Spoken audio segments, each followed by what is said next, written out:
सो मुझे छोड़ने का कब सोच रही हो? रवि ने बड़ी शांति से ये धमाके वाला सवाल सोनिया से पूछा। सोनिया ने कहा, व्हाट द हेल, ये क्या बकवास कर रहे हो? जस्ट बिकॉज मेरा एक्स बॉयफ्रेंड वापस आ रहा है तो मैं तुम्हें छोड़ दूं?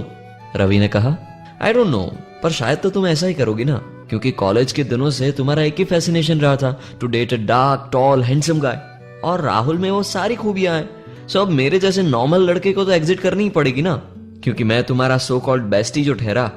सोनिया ने कहा, that's what, you are my best friend, how can I leave you? I don't want कि तुम अपने लिए ऐसा सोचो। You were there when he hurted me, तुमने मुझे सपोर्ट किया था when he was not there. जब मैं रोती थी तो तुमने मुझे हंसाया था, तुमने मुझे संभाला है यार। You are my best friend Ravi.